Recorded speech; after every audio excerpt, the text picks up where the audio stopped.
പഴം വെച്ചിട്ട് ഒരിക്കലും പ്രതീക്ഷിക്കാത്ത ടേസ്റ്റിൽ ഡെസേർട്ടായിട്ടും സ്നാക്കായിട്ടൊക്കെ ഉണ്ടാക്കിയെടുക്കാൻ പറ്റിയ ഒരു കിഡിലൻ ഐറ്റമാണ് കേട്ടോ ഇന്നത്തെ. നന്നായിട്ട് പഴുത്തിട്ടുള്ള ഒരു നേന്ത്രപ്പഴം ചെറിയ പീസായിട്ട് കട്ട് ചെയ്തിട്ട് മിക്സിയുടെ ജാറിലിട്ടിട്ട് അതിലേക്ക് 1/4 കപ്പ് പാലും കൂടി ചേർത്തിട്ട് നന്നായിട്ടൊന്ന് അരച്ചെടുക്കാം. നോൺ സ്റ്റിക്കിൻ്റെ പാനിലേക്ക് 1 ടേബിൾ സ്പൂൺ നെയ്യ് ഒഴിച്ചിട്ട് ഈ ഒരു ബാറ്റർ ഇതിലേക്ക് ചേർത്തിട്ട് ഒന്ന് വേവിച്ചെടുക്കാം.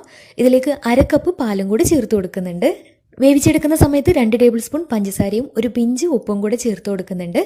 നന്നായിട്ട് വെന്ത് വന്നാൽ 1/4 കപ്പ് റവ കുറേശ്ശെയായിട്ട് ചേർത്തിട്ട് മിക്സ് ആക്കിയിട്ട് എടുക്കാം. അപ്പോൾ റവ ഒക്കെ നന്നായിട്ട് വെന്ത് വന്നാൽ ഇനി ഫ്ലെയിം ഓഫ് ചെയ്തിട്ട് കയ്യിൽ കുറച്ച് എണ്ണ ആക്കിയിട്ട് ഇതുപോലെ ചെറിയ ചെറിയ ബോൾസ് ആക്കിയിട്ട് ഉരുട്ടിയെടുക്കാം. ചെറിയ ബോൾസാണ് കേട്ടോ ഏറ്റവും ടേസ്റ്റ് ഉണ്ടാവുക. ഇനി ബോൾസ് ഒന്നും കൂടി ഒന്ന് സോഫ്റ്റ് ആവാൻ വേണ്ടിയിട്ട് ഒരു 5 മിനിറ്റ് ഒന്ന് ആവിയിൽ വേവിച്ചെടുക്കുന്നുണ്ട്.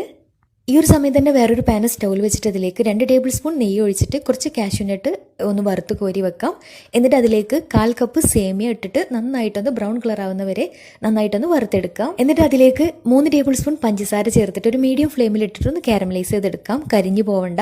മെൽറ്റായിട്ട് ബ്രൗൺ കളറായിട്ട് വന്നാൽ ഇതിലേക്ക് 1/2 ലിറ്റർ പാല് ചേർത്ത് കൊടുക്കാം. ചൂടായിട്ട് വരുമ്പോൾ 4 ടേബിൾ സ്പൂൺ പഞ്ചസാരയും വറുത്ത് വെച്ചിട്ടുള്ള സേമിയയും കൂടെ ചേർത്തിട്ട് വെന്ത് വന്നാൽ ഇതിലേക്ക് വേവിച്ച് വെച്ചിട്ടുള്ള ബോൾസും കൂടി ഇട്ടിട്ട് ഒന്ന് തിളപ്പിച്ചെടുക്കാം.